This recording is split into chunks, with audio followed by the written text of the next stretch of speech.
If you've got Copilot working perfectly fine in Word or Excel, but Outlook just isn't showing anything Copilot related, you're dealing with one of the most common Microsoft 365 headaches out there.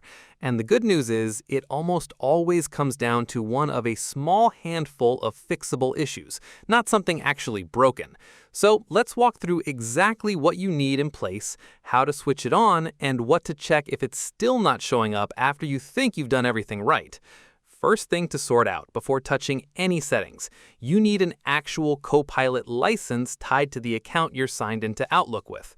And what that looks like depends on whether you're a home user or working through a business account. If this is for personal use, you'll need either a Microsoft 365 personal or family subscription or a standalone Copilot Pro subscription. Either of those unlocks it.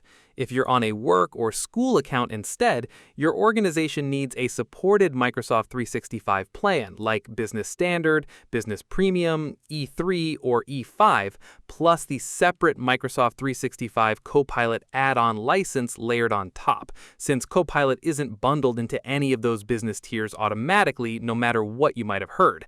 It has to be purchased and assigned separately by an admin, currently running around $30 per user per month. Once you know the licensing is actually in place, the next thing to check is which version of Outlook you're running, because this trips people up constantly. Copilot only works in new Outlook, the modern rebuilt client, and if you're still on classic Outlook, none of the AI features are going to show up no matter how correctly everything else is configured.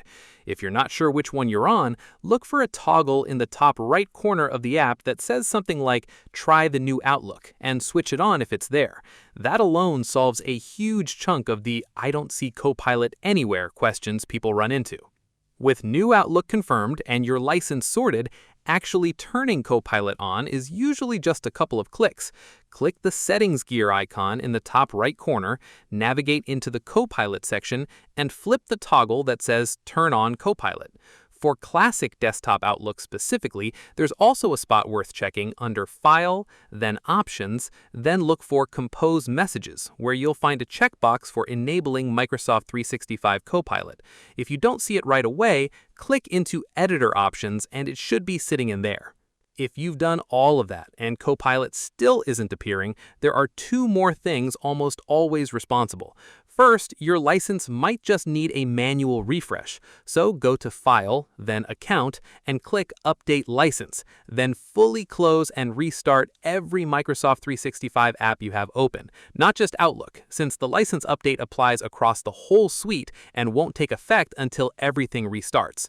Second, check your privacy settings, since Copilot needs explicit permission to actually analyze your content before it'll show up at all. So under File, then Account, look for Manage Settings inside the Account Privacy section, and make sure both the toggle for experiences that analyze your content and the one for all connected experiences are switched on. If either of those is off, Copilot simply won't activate regardless of your license status. Once everything's actually working, using it is pretty intuitive. Starting a new email, you'll see a Copilot icon right there in the toolbar. Click it and choose Draft with Copilot to have it generate a full message from a quick prompt describing what you need. If you've got existing text selected, that same Copilot icon lets you refine or rewrite what's already there. For catching up on a long thread, there's a Summarize option that condenses everything down fast.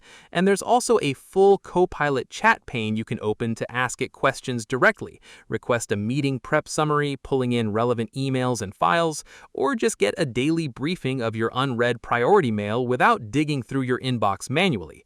And if you're on a business account and none of this is working after checking everything above, that's your cue to loop in your IT admin, since organizational policies or an unassigned license are the most common blockers on the business side, and there's genuinely nothing more you can do from your end until that's sorted centrally.